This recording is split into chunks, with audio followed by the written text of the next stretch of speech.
nokuda kwenyasha dzenyu dzinogara nokusingaperi. Tinorangarirawo nyika yedu yeZimbabwe nedzimwe nyika dzose zhinji mu-African region and the world at large patiri kutambura nechirwere cheCovid-19. Mwari, tinoshuva nyasha dzenyu kuti dzingova pamusoro pedu, muunze kupera pamusoro pedambudziko iri, nesuwo zvigotipa mufaro nokugona kuenda mberi pakushumira kwedu, pakurarama kwedu, upenyu hwezuva rimwe nerimwe. Tatenda nokuda kwenyasha dzenyu muzita raJesu, amen. Zvakanaka, tinotenda Mwari. Mangwanani ano toda kuti titarise shoko raMwari. Tichaverenga 17 verses from Exodus chapter 33. Tinoverenga verse 1 kusvika verse 17. Musoro wedu watiri kufamba nawo kana kuti theme yatiri kutaura nezvayo sechiunga mukati megore rino ndeyokuti walking in the presence of God. Asi nhasi tichatarisa sub theme inoti why is it important or why is it necessary to walk in the presence of God? Why is it necessary? Why is it important to walk in the presence of God? Zvakakosherei kufamba muuvepo hwaMwari, kana kuti nemhaka yei tichifanira kufamba muuvepo hwaMwari? Ndo zvatoda kuti tigobatsirana tichiedza kujekeserana zvazvakakoshera kana zvazvakanakira. Toda kuverenga ndima dzeshoko raMwari dzinowanikwa pana Exodus 33 ndima 1 kusvika ndima 17. Ndichaverenga English version iri pano, ndo yaticharava chete. New Living Translation inoti, the Lord said to Moses, get going, you and the people you brought up from the land of Egypt. Go up to the land I swore to give to Abraham, Isaac, and Jacob. I told them, I will give this land to your descendants, and I will send an angel before you to drive out the Canaanites, the Amorites, Hittites, Perizzites, Hivites, and Jebusites. Go up to this land that flows with milk and honey, but I will not travel among you, for you are a stubborn and rebellious people. If I did, I will surely destroy you along the way. When the people heard these stern words, they went into mourning and stopped wearing their jewelry and fine clothes. For the Lord had told Moses to tell them, you are a stubborn and rebellious people. If I were to travel with you for even a moment, I would destroy you, remove your jewelry and fine clothes, while I decide what to do with you. So from the time they left Mount Sinai, the Israelites wore no more jewelry or fine clothes. It was Moses' practice to take the tent of meeting and set it up some distance from the camp. Everyone who wanted to make a request of the Lord would go to the tent of meeting outside the camp. Whenever Moses went out to the tent of meeting, all the people would get up and stand in the entrances of their own tents. They would all watch Moses until he disappeared inside. As he went into the tent, the pillar of cloud would come down and hover at its entrance, while the Lord spoke with Moses. When the people saw the cloud standing at the entrance of the tent, they would stand and bow down in front of their own tents. Inside the tent of meeting, the Lord would speak to Moses face to face, as one speaks to a friend. Afterward, Moses would return to the camp, but the young men who assisted him, Joshua, son of Nun, would remain behind in the tent of meeting. One day Moses said to the Lord, you have been telling me, take these people up to the promised land, but you haven't told me, verse 12, but you haven't told me,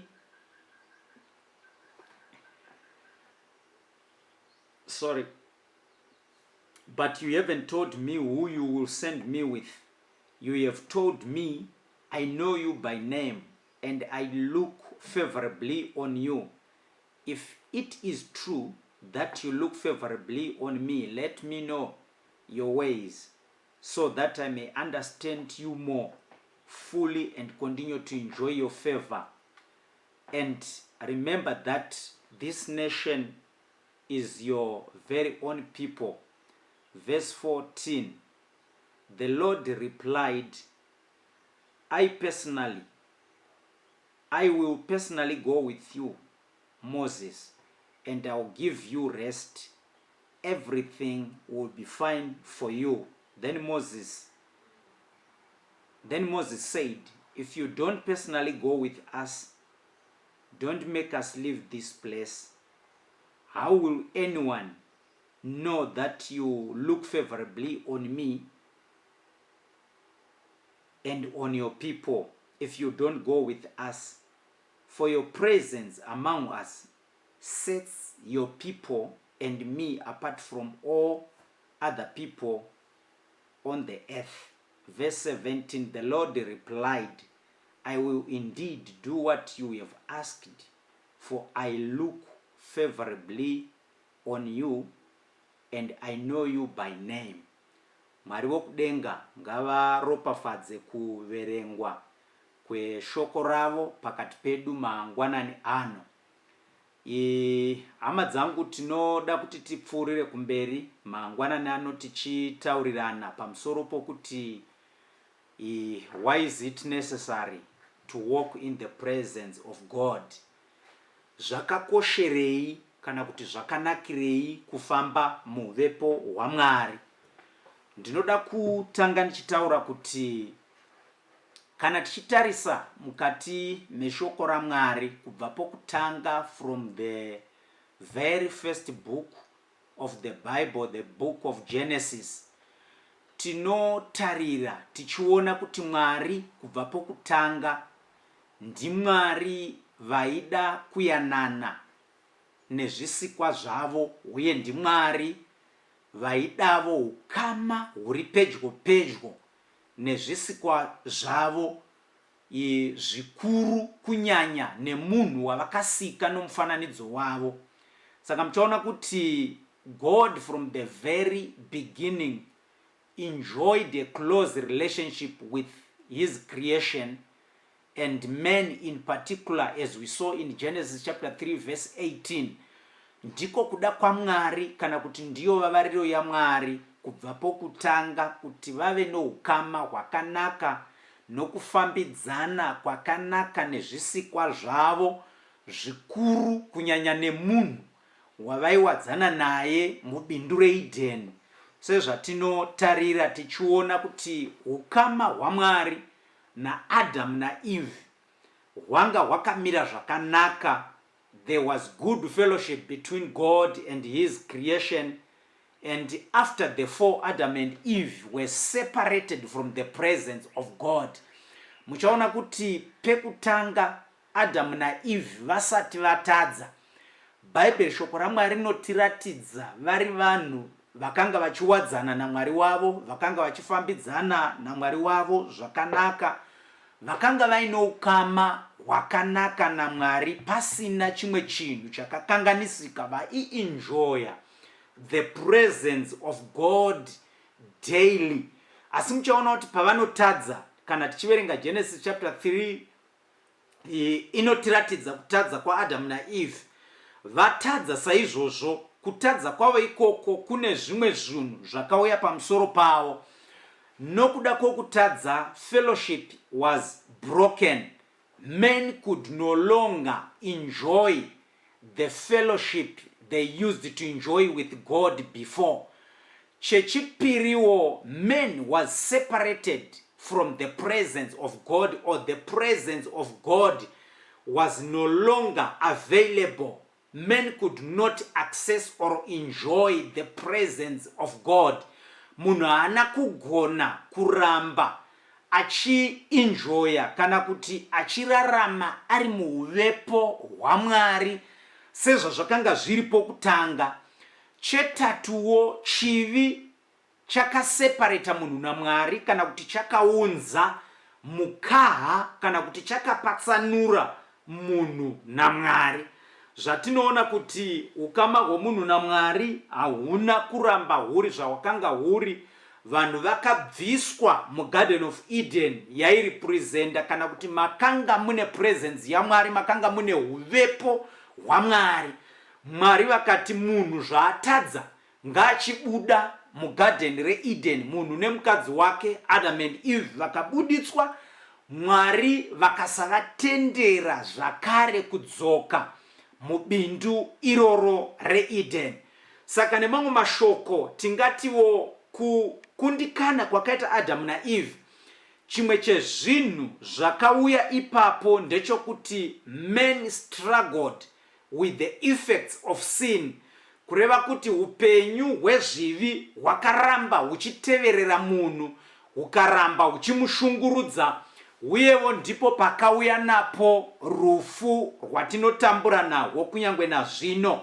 Saka muchaona kuti point yokutanga yatinoda kubuditsa, kana kuti yatinovavarira kubuditsa tichizotaura zvimwe, ndeyekuti kubva pokutanga vavariro yaMwari yakanga iri yokuti munhu agare muuvepo hwaMwari.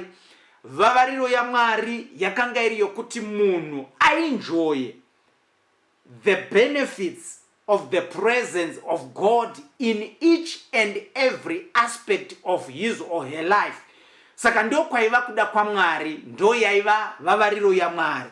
Saka muchaona kuti munhu achizokundikana, shoko raMwari rinoratidza sezvatatsanangura pamusoro kuti munhu wakarasikirwa neprivilege iyoyo yokufamba muuvepo hwaMwari. Chokutanga, munhu wakazvikokera rufu paupenyu hwake, akazvikokera madambudziko. Pain and death became part and parcel of the sinful man. Chechitatuwo tikaona kuti munhu wakabviswa, wakaseparatwa, kana kuti wakararama upenyu hwokupatsanurwa naMwari, kana kuti hwokubviswa mufellowship naMwari, kana kuti hwokuseparatwa naMwari. Saka ndo zvatinoona zvinobudiswa neshoko raMwari. Chimwewo chatinoona ndechokuti kubva panguva yakatadza munhu achinda mberi kusvikira panguva inodzoka, kana kuti inouya Kristu Jesu, uvepo hwaMwari hahuna kuzova chinhu chakanga chichiwanikwa zviri nyore, kana kuti chakanga chichirarama chiri pakati pevanhu. Uvepo hwaMwari hwaita zvokuonekwa panguva dzakataramuka, kana kuti nguva iyo nenguva iyo, zvakasiyana, zvisiri zvokuti vanhu vaifamba muuvepo hwaMwari continuously. So God's presence was not easily visible. God's presence was not easily accessible. God's presence was not easily available. Uvepo hwaMwari hwaitoita zvokushanyira vanhu, kana kuti Mwari vaitoita zvokuburuka nemumunhu mumwe chete. Mwari vaitoita zvokutaura nomumunhu mumwe chete, kana kuti uvepo hwavo hwaingoratidzwa pane imwe nzvimbo hwobva hwabva. Sezvataverenga shoko raMwari, pane ndima dzaratidza kuti Mwari vakanga vachiburuka. Yakanga iri tsika yaMozisi kuti waitora tendi rokusangana onoritsveta kunze kwomusasa, iye Mozisi oenda ikoko, uvepo hwaMwari hwodzika pamuromo wetende rekusangana. Mozisi opinda, uvepo hwaMwari hwofukidzira tende. Mwari votaura na Moses pfungwa yavo nezvavakanga vachida kuti Moses agozivisa kuvana vaIsraeri. Saka uvepo hwaitoita zvokuuya panguva imwe neimwe yaidziswa tendi rokusangana. Vanhu vakanga vasingagari vari muuvepo hwaMwari, but uvepo hwaivhizita. In other words, God was a visiting God. His presence was not easily available with his people. But Mwari panguva ino vachitaura na Moses mukutsamwa kwavo pa chapter 33 pataverenga panoratidza kuti Mwari vanoudza Moses kuti Moses, vanhu vaya vawakabudisa, Mwari vanototi kuna Moses ndiwo akavabuditsa, vanhu vaya vawakabuditsa munyika yeIjipita, nyika yeHuranda, ndinoda kuti uende navo, udzoke upfure navo uende kunyika yandakapikira madzibaba avo Abraham, Isaac and Jacob. Vobva Mwari vati ndichakupa mutumwa aende newe. Moses achiudzwa izvozvo, unotaurirwa izvozvo pa ndima 3. Mwari vachitaura kuti ine handingaendi nemi, nokuti vanhu ava vanhu vasingateereri. Rechishona rechirungu rataverenga rati they are a stiff-necked and rebellious people. Rechishona rati vanhu vane mitsipa mikukutu vanondimukira. Saka Mwari vanoti handingaendi nemi, voti ndichakupai mutumwa aende nemi agokutungamirirai, agodzinga pamberi penyu dzimwe ndudzi dzose, imi mugosvika kunyika yandakakupikirai. Mwari voenda mberi vachiti nokuti kana ndikaenda nemi ndinokuparadzai panzira. Moses, vanhu vachinzwa mashoko aMwari avataura pa verse 33 vokuti Mwari havachaendi navo. Shoko raMwari rinoratidza pandima 4 kuti vanhu vakachema zvikuru vachinzwa kuti Mwari haachaendi navo. Chii chakachemedza vanhu? Chokutanga chatinoda kuti tione kuti zvakakosherei, ndoda kuti mungoona hama dzangu kuti ndima 4 inoratidza kuti vanhu vakanga vachiziva zvazvinoreva kuti kana Mwari vati handichaendi nemi zvinorevei, kana Mwari vati handichafambi nemi zvinorevei. Saka chakachemedza vanhu pandima 4 ndechokuti people knew that if God was not going with them, this journey was meaningless. Saka vakaziva kuti kana Mwari vasingaendi nesu, rwendo urwu haruna charuchareva.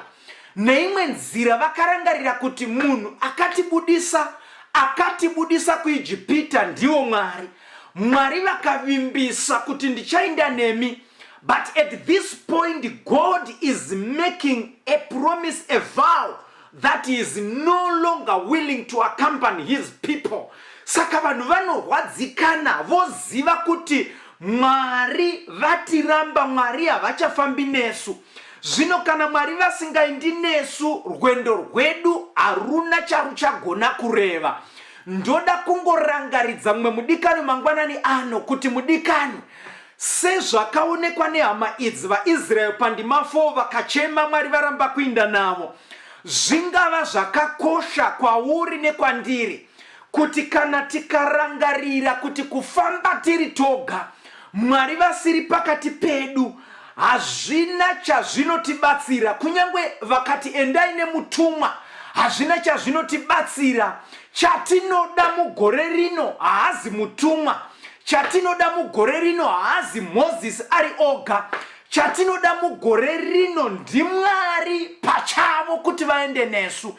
Ndo zvakachemerwa nevana vaIsraeri kuti God, Moses is there, we know. Your angels are there and they have been ministering amongst us. But what we need is your presence in our midst, so that we are assured of moving or walking this journey safely. Imi Mwari muchititungamirira.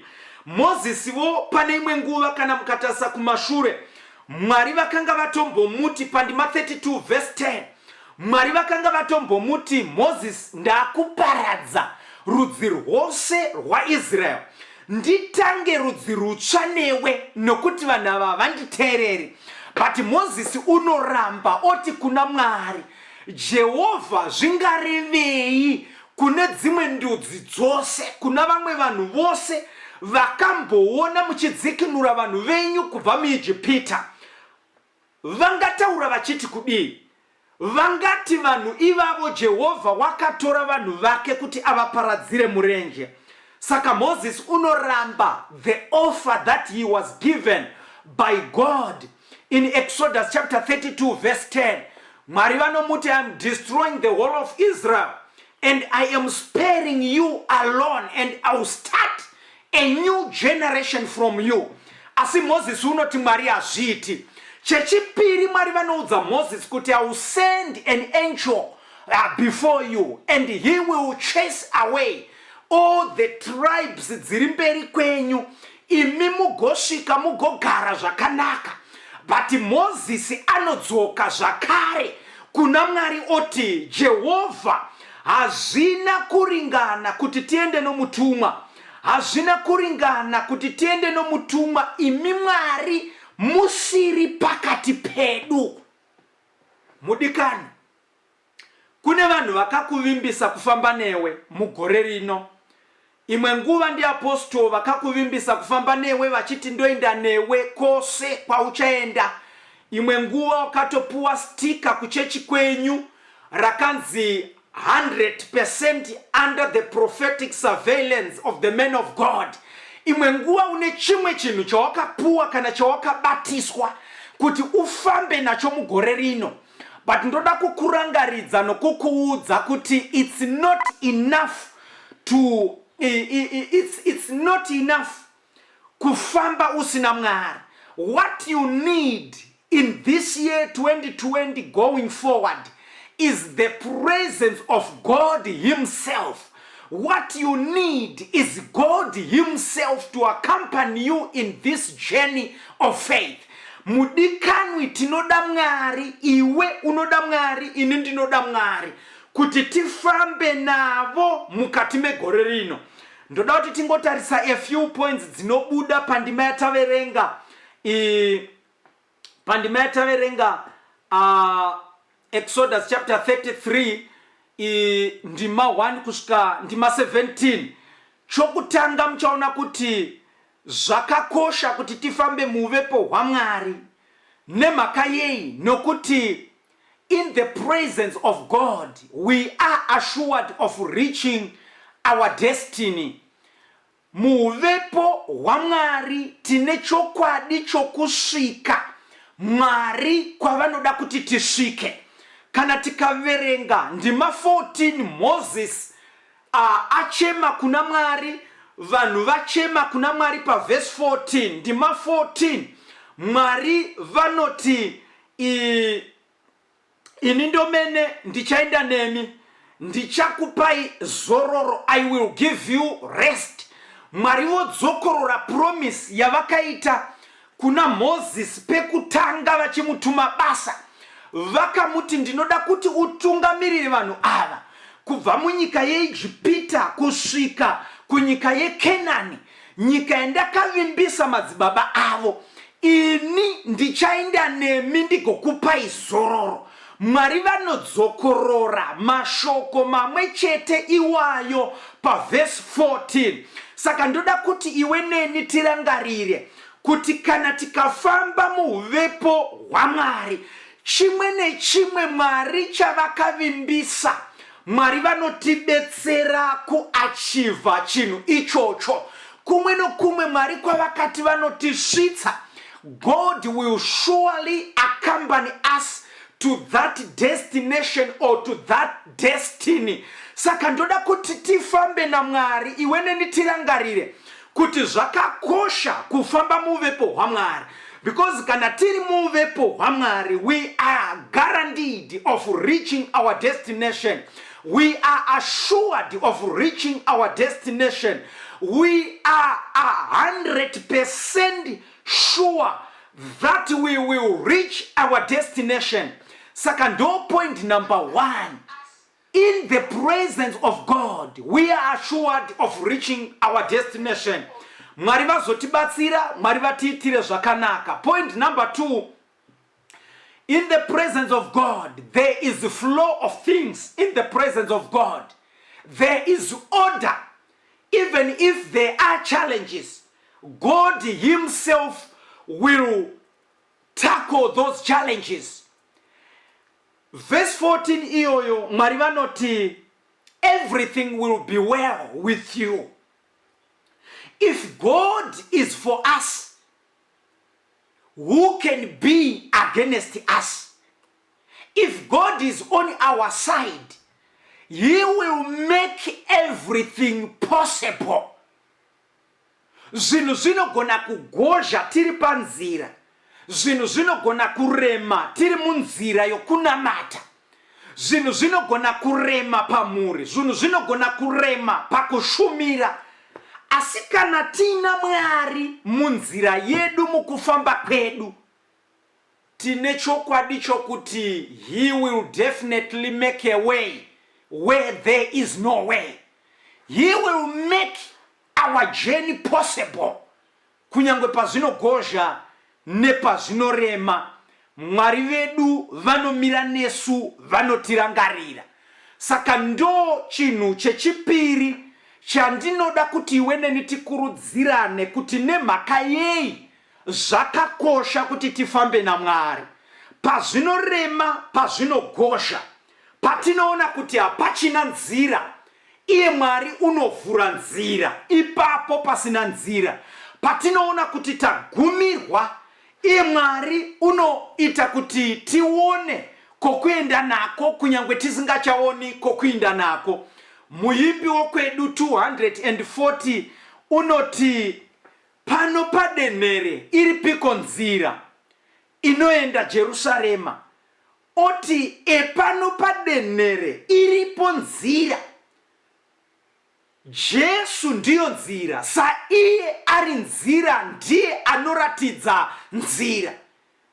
Saka kana tiri kufamba muuvepo hwaMwari, patinoomerwa nokugozherwa, patinodzimirwa, patinoshayiwa kuti Mwari aripo here pano, he will definitely make a way for us. Saka Mwari vatibatsire tirangarire chinhu ichocho, tizive kuti zvakakosherei kufamba muuvepo hwaMwari. Kana taziva zvazvakakoshera, zvinotibatsira kuita shungu dzekuramba tichitsvaga Mwari, uye shungu dzekuramba tichivavarira kuramba tiri muuvepo hwaMwari. Point number 3 ndeyokuti embarking on a journey without the presence of God means there is no journey at all. Kupinda parwendo tisina uvepo hwaMwari zvinongoreva kuti rwendo irworwo haruna kwaruri kuenda. It is meaningless to embark on a Christian journey without God.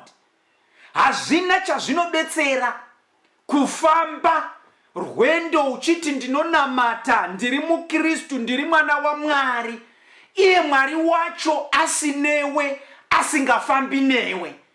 Kana vanorangarira pamazuva atakaita revival, takadzidziswa pamusoro pamambo Saul wakafamba muuvepo hwaMwari, chikamu chakakura cheterm of office yake, achingofamba ari woga. Presence yaMwari yakasara yakadonha, so achangotanga kuva mambo.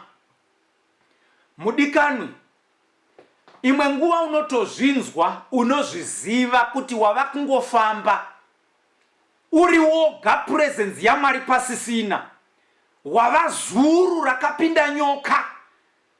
Kufamba kwako naMwari kwava kwengano, kokuti mumazuva edu taimbonzwa Mwari, takambofamba naMwari pamazuva edu tiri ma young couples, pamazuva edu tiri ma youth, pamazuva edu tiri junior youth, ndainzwa Mwari. izvozvo zvakanaka, but chatiri kuda mumwaka uno ndechevanhu vari kutofamba mupresence yaMwari. Hazvina chazvinobatsira kufamba murwendo rwokunamata uchizvirevera nhema. Kunzwa kuti Mwari havasisimo, unotozvinzwa iwe, neni ndinotozvinzwa. Ndochazvakanakira. Munhu asisina Mwari anotonzwa kuti handichina Mwari pano. Hazvidi vanhu kukuudzira, hazvidi muprofita, hazvidi apostle. It needs you to be honest and faithful to yourself and before God, and say, Mwari, ini ndakabuda muvepo hwenyu, help me to regain my position once more. Zvinotora iwe kuzvininipisa nokudzoka pamberi paMwari, woti Mwari, ndanga ndichifamba ndoga, ndanga ndichienda ndoga, ndanga ndichifamba namufundisi, ndanga ndichifamba nemutungamiri wesungano yavarume kana nasadunu kana naprofeti, but Mwari, ndinoda imi Jehovah to accompany me in this journey of faith. Dai Mwari vakatiitira zvakanaka. Ndochechitatu, hazvibatsiri kufamba murwendo rwokunamata usina Mwari, nokuti zvazvinongoreva ndezvokuti harusi rwendo rwaMwari, rwendo rwako. Point number 4, the presence of God is a sign to the world that God cares for us. Verse 16a pandima dzataverenga. Moses unoti, kana imi Jehovah mukaenda nesu, mukasaenda nesu, vanhu vangaziva seiko kuti Mwari tiri vanhu venyu, tiri rudzi rwenyu? The world should know that we are your people, that we are your flock. If your presence is in our midst, kana uvepo hwaMwari huri paupenyu hwedu, huri pakati pedu, we don't need to tell everyone that we are children of God. The presence of God will testify for us. Uvepo hwaMwari hunototaura hwega kuti tiri vana vaMwari, tinofamba munyasha dzaMwari, tinofamba musimba guru raMwari. Saka Moses unoti, kana uvepo hwenyu hukasava pakati pedu, Jehovah Mwari, nyika ingaziva sei kuti tiri rudzi rwenyu, kuti tiri vanhu venyu? Mwari, zviratidzei. Fambai nesu kuti nyika izive kuti tiri vanhu venyu. Verse 16b, presence of God separates God's people from the rest. Uvepo hwaMwari hunopatsanura vanhu vaMwari kubva kune imwe mhomho yose vasati vari vanhu vaMwari. Moses unotaura mashoko iwayo kuti vanhu vanofana kuzviziva. Vanhu vangaziva seiko kuti tiri vanhu venyu, kuti tiri rudzi rwenyu Mwari, if your presence is not with us? Tikaverenga Joshua chapter 2 verse 8 kusvika verse 12, shoko raMwari ipapo, mukadzi unonzi Rekabi, chakanga chiri chifeve muguta reJeriko, unotaura kuvasori vakanga vauya achiti, takanzwa zvaMwari wenyu kuti pagungwa dzvuku wakamisa mvura mukadarika nepavhu rakaoma. Tikanzwa zvomukurumbira waMwari wenyu nokubata kwake pakati penyu. Chakanzikwa na Rakabu, zvaiva zvepresence yaMwari, raiva simba raMwari, hwaiva uvepo hwaMwari. Rekabhu anotozoti vanhu vose vanototya, vanovhunduka nokuda kwezvatakanzwa mabatire anoita Mwari wenyu. Ndo zviri kutaurwa naMoses pa16b achiti, your presence, God, will separate us from the rest of the people. Uvepo hwaMwari kana huri pamusoro pako nepamusoro pangu hunotipatsanura kuna vamwe vanhu vose vasati vari vanhu vaMwari. Hunotipa musiyano. Presence yaMwari inotaura yoga on our behalf, inotitaurira, inozvimiririra muupenyu hwedu ichionekwa.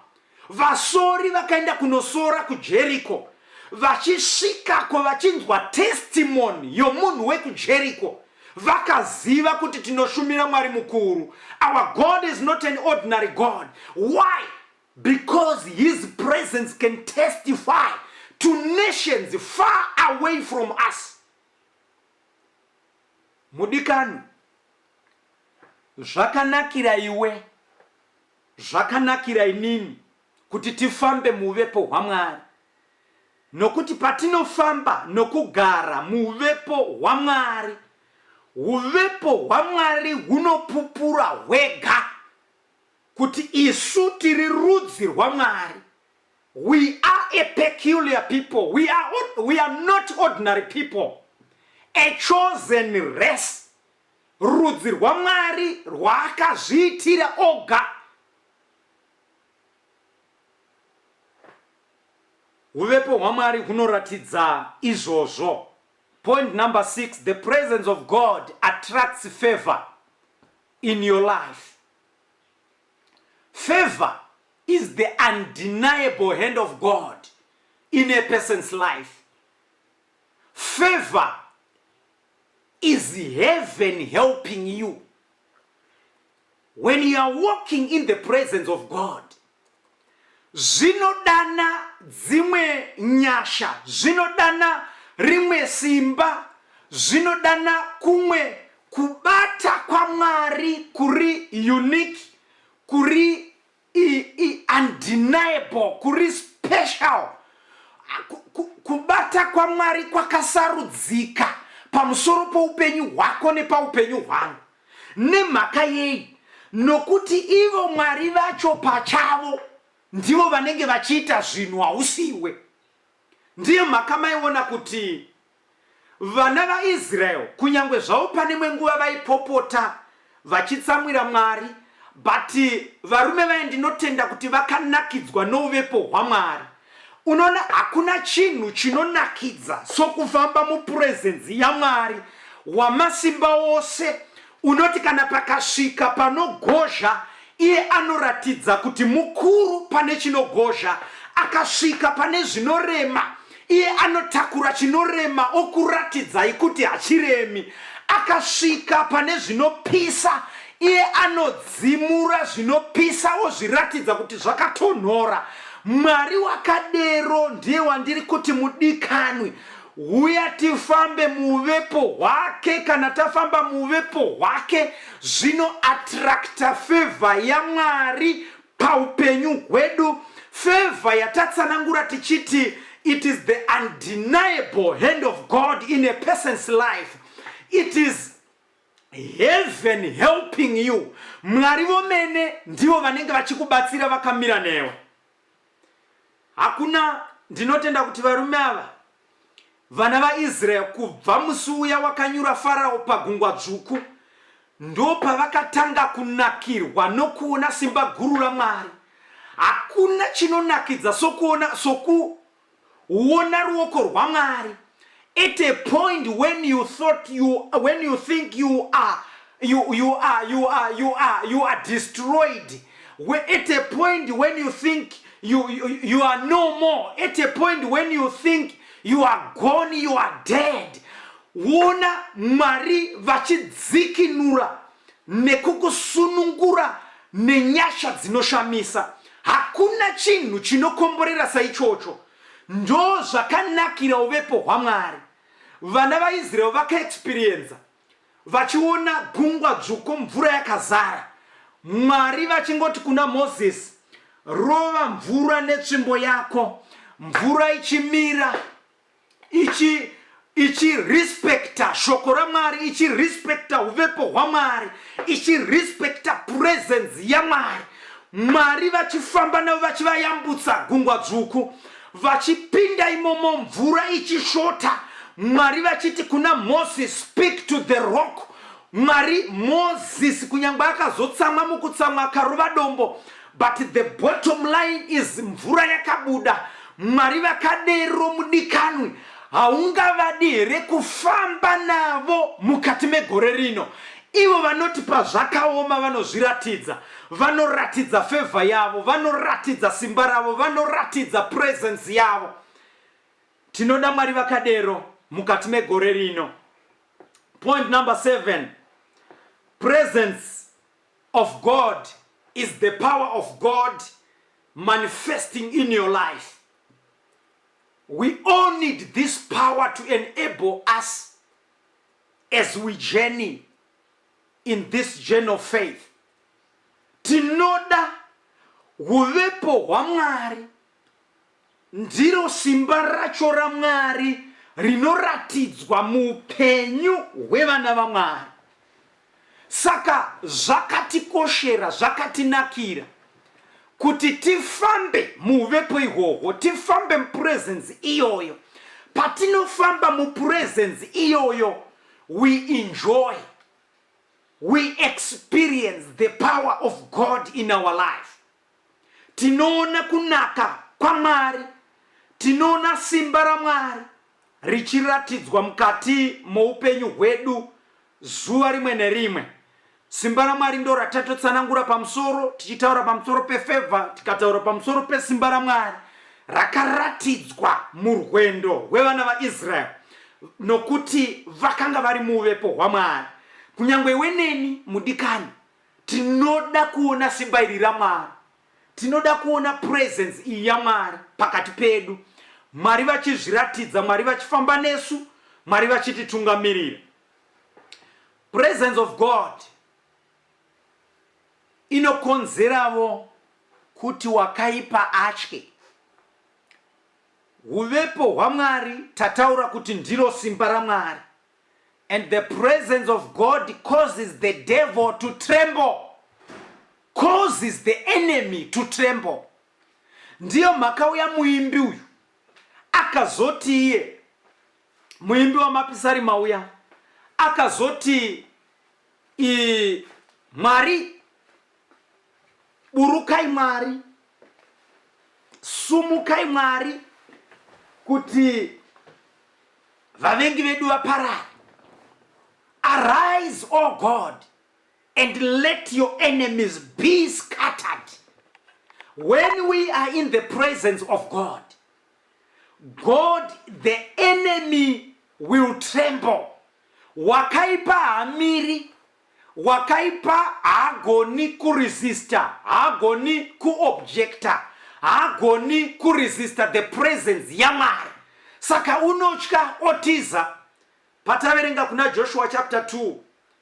Wakaipa wakafana kuchka, vanhu veJeriko vakafana kuchka, vakatotaura pachena kuti isu takangomirira hedu zuva rokuuya kwenyu nokudzingwa kwedu munzvimbo ino yeJeriko, asi kubva musi watakanzwa pamusoro paMwari wenyu, hana dzedu hadzina kugadzikana. Ndo zvinoita uvepo hwaMwari. When there is the presence of God, the enemy will tremble, the enemy will not stand, the enemy will scatter. Tatambura nomuvengi iwe neni zuva rimwe nerimwe, but chimwe chezvunhu zvinoita kuti wakaipa arege kumira panzira dzedu, kufamba muuvepo hwaMwari. Uya mudikanwi mugore rino titi Mwari, ndoda kuinda nemi imi mune simba rose munodisplaya simba renyu, munodisplaya favor yenyu, imi munoratidza simba renyu Mwari, uye imi munoita kuti vavengi vaparare, wakaipa avhunduke, atye. Uvepo hwaMwari tinohuda nokuti hunokonzeresa kuti wakaipa atize, abve panzira dzedu, abve muupenyu hwedu. Kunyangwe akauya akasumuka, the presence of God will always overcome him. Mwari vatibatsire, vatiitire zvakanaka. Point inotevera ndeyekuti uvepo hwaMwari hunotipa simba rokumira zvinhu pazvinenge zvichirema. The presence of God sustains us in moments of difficulties. Uvepo hwaMwari hunotibetsera kumira pazvinorema. Upenyu hunorema zvokuti mwenguva unotarisa uri mukugozherwa kwako, ugobata-bata, ugotsvanzvadzira, ugoshayiwa kuti Mwari vari pano here. Uvepo hwaMwari, Mwari vakaindepi muupenyu hwangu, musituation yangu. But when we are in the presence of God, we will endure to the end. The presence of God will sustain us in moments of challenges. Mudikani, tinoda simba iroro. Madambudziko aripo, zvinogozha zviripo, asi uvepo hwaMwari hunotisasteina munguva yokuremerwa, munguva ino yeCovid, munguva ino yeikonomi yakaneta muZimbabwe. The presence of God will sustain us to the end. Ndiyo makashoko raMwari richiti, kunyangwe mukapinda nomumoto, kunyangwe mukapinda nomumvura zhinji, I will be with you. Mwari vanenge vanesu, Mwari vanotibatsira, Mwari vanomira nesu. Point inotevera ndeyekuti kufamba muuvepo hwaMwari kwakakosha nokuti kunotipa rugare, peace. Pauro unonamata kuvaFilipi achiti, ndinonamata kuti rugare rwaMwari runokunda kunzwisisa kwose rutonge moyo yenyu nemirangariro yenyu. I pray that the peace of God that surpasses all understanding reign in your minds and in your hearts. Rugare rwaMwari, rugare runouya matiri. Rugare rwandiri kutsanangura panapa harisi rugare rwokuva neimba nemari yakawanda kana nepfuma yakawanda, but it is the peace of mind yokuti chero zvishoma unazvo unogutsikana, unova nomufaro kuti ndinoshumira Mwari wangu, ndino mufaro, ndino rugare. Handina kumanikidzika, handina chandinotya, handina chandinovhunduka, nokuti mufaro washe wangu ndirwo rugare rwangu, ndirwo rugare nomufaro wangu. Saka irwo rugare runouya bedzi pamunhu anofamba muuvepo hwaMwari. Another point, Mwari ndiMwari vakanaka, uye ndiMwari vakatendeka, ndiMwari vanotembeka. Saka kufamba navo, tiri kufamba newakanaka, tiri kufamba newakatendeka, asingashanduki, asingabvi pamhiko dzake. God is a good God. To us, He is always faithful and dependable in our daily walk. Saka zvakanaka kuti tifambe navo. Imi muupenyu huno tina vanhu vatakafamba navo vasina kutendeka, vasina kuvimbika, uye vasina kururama. Vanhu vanoshanduka, matenderana zvimwe zvinhu, iye unoshanduka. Asi Mwari vedu havashanduki. Mwari vedu vakatendeka, vakavimbika. ndo chikonzero tichifanira kufamba nawo. He is the same yesterday, today and forevermore. Mwariwo ndi Mwari vanotipa vimbiso yokuti vanofamba nesu. Ndi Mwari vanotipa assurance of his continual presence and work in our lives. Mwari vachipa Joshua basa kutevera kumashure kwa Moses. Joshua chapter 1 verse 5b. Mwari vanoti, as I was with Moses, I will always be with you. God is assuring Joshua of his continual presence in the ministry of Joshua. Nomuvepo hwedu, nomukurarama kwedu savana vaMwari. Mwari vanovimbisa kuti musatya, musavhunduka nokuti ndinemi mazuva ose. Saka Mwari vanoda kufamba nesu. Zvandambotaura kuya kwokutanga tichitanga kuti ivavariro yaMwari, ipfungwa yaMwari kuti vafambe navanhu vavo. Panapa vanotaura kuna Joshua voti, as I was with Moses, I will always be with you. God gives us the wisdom and the knowledge to deal with life issues, no matter how complicated they may be. Mwari kana tikafamba muvepo hwavo, vanotipa uchenjeri, vanotipa zivo yokugona kudhila nechimwe chinhu chinouya paupenyu hwedu, chero chichigozha, chero chichirema. Mwari vanotibetsera kugona kufamba munzira dzavo zvakanaka. Chokupedzisira chandinoda kutaura nezvacho ndechokuti Mwarivo vanogara murumbidzo dzavana vavo. Saka patinofamba navo Mwari tichivarumbidza nekuvashumira, God enjoys, God dwells in the presence, in the praises of his children. Mwari vanoda kugara murumbidzo dzatinovapa, dzatinovashumira. Patinovashumira, patinovatsvaga, tichivanamata, tichisangana, imomo Mwari mukurumbidza nokushumira kwedu, Mwari vanenge varimo, presence yavo inenge irimo imomo. Saka Mwari vokudenga vatiitire zvakanaka, vatiwanire nyasha. Tichipedzisa, in summary, ndoda kungoti tizive kuti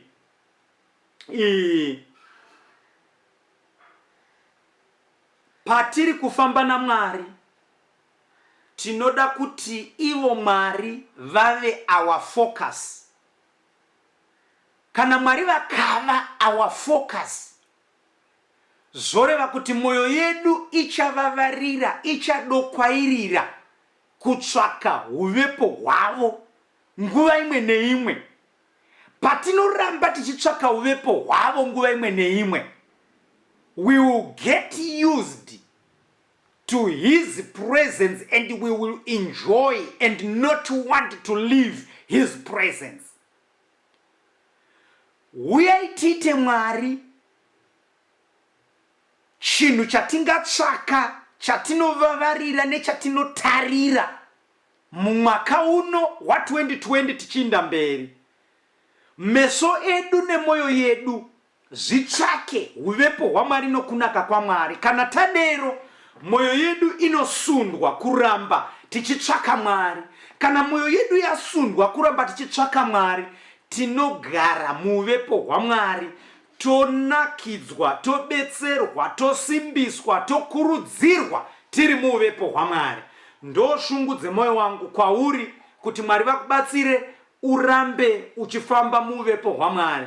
Kana tadero zvinotiitira zvakanaka, zvakakoshera iwe, zvakakoshera kereke yaMwari kuti iwe neni tifambe muvepo hwaMwari. Mwari vatiitire zvakanaka, vatisimbise mangwanani ano nokuda kwenyasha dzavo. Regai tinamate. Baba vedu vakanaka muzita raJesu, Mwari tinokutendai zvakare mangwanani ano, ini pamwe chete nehama dzangu dzamatendera kuti tione shoko renyu Mwari, titeerere, tinzwe shungu dzenyu nokutaura kwenyu pakati pedu. Tinonamata muzita raJesu Kristu mupenyu, iye wakanga ariko, uriko nhasi, uchavako nokusingaperi. Ndiye watinoshuva kuti iye ave Mwari muupenyu hwedu, iye agare mukati memwoyo yedu, iye tifambe naye zuva rimwe nerimwe. Zviya zvinorema nezvinogozha, kana iye aripo, zvinokundwa nokudedera kusimba rake guru. Tinonamata Baba vedu vakanaka, tiitire zvakanaka inini hama dzangu, tigone kukutsvakai nokuimba nemi Mwari mazuva ose oupenyu hwedu, tichirangarira nokuziva kwazvo kuti mamuri imi Mwari tinowana kusimbiswa, tinowana kuinda mberi kubva zvino kusvika nokusingaperi.